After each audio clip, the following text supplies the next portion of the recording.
masih tertidur, bolehlah dibangunkan agar mendengar secara live langsung sesomat dari pengarah suara menyampaikan ceramah kepada kita penumpang Malaysia Airlines. Bismillahirrahmanirrahim. Assalamualaikum warahmatullahi wabarakatuh. Bagi Allah yang menundukkan langit dan bumi untuk kita semua. Wassalatu wassalamu ala khairil ibad. Salawat dan salam kepada hamba yang terbaik, Nabi besar Muhammad sallallahu alaihi wasallam. Jamaah umrah, hadirin hadirat, muslimin muslimat yang dimuliakan Allah Subhanahu wa taala. Hari ini kita benar-benar berada dalam kuasa Allah. Kaki kita tidak menginjak ke tanah dan mata kita menatap awan di sekeliling. Saat ini kita benar-benar merasakan ucapan yang selama ini kita ucapkan, la haula wala quwwata illa billahil aliyil azim. Tiada daya, tiada upaya selain dari kuasa Allah Subhanahu wa taala. Selama ini kata-kata itu kita ucapkan tapi tidak terasa, karena kita merasa kita kuat, karena kita berada di atas tanah, karena kita merasa diri kita tenang, karena kita berada di dalam rumah, karena kita merasa kita nyaman, hati kita tentram, karena kita berada di sekeliling orang-orang yang selama ini ada bersama dengan kita, keluarga, anak, tetangga, sahabat, kerabat. Tapi hari ini kita sedang berada di tempat yang asing. Kalau kita renung-renungkan, mungkin akan datang rasa cemas, rasa takut, rasa gundah. Maka diri kita yang merasa kecil, hina itu kita bangkitkan semangat menghadap Allah. Maka ketika di awal tadi kita ucapkan takbir 3 kali, Allahu Akbar, Allahu Akbar, Allahu Akbar. Engkau maha besar ya Allah, Engkau maha agung ya Allah, Engkau maha kuasa ya Allah. Maka orang yang sering bepergian dalam perjalanan panjang dan jauh, dia sedang merasakan kuasa Allah Subhanahu wa ta'ala. Dulu nenek moyang kita, sampai-sampai mereka berkata, nenek moyangku seorang pelaut, di tengah laut dipukul ombak, dihempas gelombang, dia tidak melihat di mana tepian. Lalu kemudian datanglah seorang menghadap kepada Imam Nu'man bin Thabit, meninggal tahun 150 Hijriah di Kufah. Beliau masyhur dengan nama Imam Hanafi, imam yang tertua di antara imam 4 mazhab. Yang datang menghadap Imam Hanafi ini seorang ateis, tidak beragama. Wahai Hanafi, ya, aku tidak percaya bahwa Tuhan itu ada. Imam Hanafi tidak marah, Imam Hanafi tidak emosi. Imam Hanafi tersenyum dan bertanya, apakah engkau pernah naik perahu bahtera? Ya.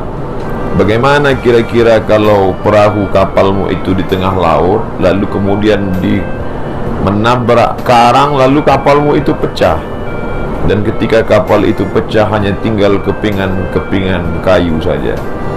Lalu kemudian engkau berada memeluk kayu itu, kakimu tidak menginjak tanah dan tepian lautan tidak kelihatan, dan engkau hanya berada di tengah lautan. Anginnya kencang, ombaknya deras, karangnya tajam. Adakah dalam hatimu merasa bahwa engkau akan ditolong oleh Dia yang hebat, yang besar, yang agung dan mulia? Jawab dengan jujur. Orang itu berkata, ya, pastilah dalam hatiku aku merasa aku akan selamat, aku akan ditolong oleh Dia yang maha besar dan agung. Itulah Allah. Kita menyebutnya Allah. Siapa yang mengajarkan kita nama itu? Dia mengajarkan namanya kepada orang yang Dia pilih. Orang itu kita akui dalam syahadat asyhadu an la ilaha illallah wa asyhadu anna Muhammadan Rasulullah. Tapi itu 15, 14, 13 abad yang lalu, zaman Imam Hanafi. Ketika itu masih lagi orang naik sampan perahu bahtera di tengah lautan. Yang sedang kita alami hari ini tidak di tengah lautan, tapi di tengah awan. Lalu di mana tempat kita berharap? Di mana tempat kita mengadu? Di mana tempat kita meminta? Tidak ada lain kecuali Allah Subhanahu wa ta'ala. Saat ini saya tidak ingin mengucapkan kata-kata yang tidak baik, khawatir dia diaminkan oleh para malaikat. Tapi andailah terjadi sesuatu, maka tak ada yang dapat membuat kita mati husnul khatimah selain berserah diri kepada Allah Subhanahu wa ta'ala. Tapi apakah nanti ketika besi yang besar melayang ini nanti mendarat di atas tanah, lalu kita merasa oh sudah aman, lalu kalau sudah aman kita jauhkan diri dari Allah? Tidak. Tidak ada satupun yang aman dari malapetaka, bencana, musibah, huru-hara. Yang aman hanyalah orang yang banyak berserah diri kepada Allah Subhanahu wa ta'ala. Itulah mengapa orang sebelum berangkat jauh itu dia mintakan, dia langkahkan kaki, bismillahi tawakkaltu ala Allah, la hawla wa la quwata illa billah. Dia sebut nama Allah. Dengan menyebut nama Allah, maka kita yang hina, yang lemah, yang rendah merasa diri kita kuat dan besar. Asyaitanu yu'idukumul faqra. Syaitan selalu membisikkan engkau kecil, engkau kerdil. Maka syaitan selalu merasa dia yang besar, kita kecil, kita hina. Maka ketika kita sebut nama Allah, tasaghara syaitan hatta tasira kazzubabah. Ketika kita sebut nama Allah, kita agungkan Allah, kita besarkan Allah, maka kita ikut menjadi besar. Bismillahilladzi la yadurru ma'asmihi syai'un.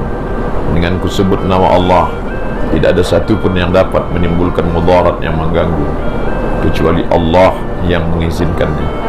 Oleh sebab itu, baik di atas angin, baik di tepi awan, baik di tengah lautan, tak ada tempat kecuali berserah diri kepada Allah. Berharap kepada benda-benda akan hancur dan binasa. Berharap kepada manusia, manusia pun akan mati meninggalkan kita. Harapan yang kekal abadi hanyalah harapan kepada Allah Subhanahu wa ta'ala. Mudah-mudahan tazkirah tausiah singkat yang diperkenankan oleh Malaysia Airlines selama 10 menit ini menjadi bekal buat kita untuk menjalani sisa-sisa kehidupan yang dititipkan Allah Subhanahu wa ta'ala. Terima kasih segala perhatian. Mohon maaf atas semua kekhilafan dan kesilapan. Waffaqana Allah lima yuhibbu wa yardah. Allah berikan kita taufik dan ridhanya. Wassalamualaikum warahmatullahi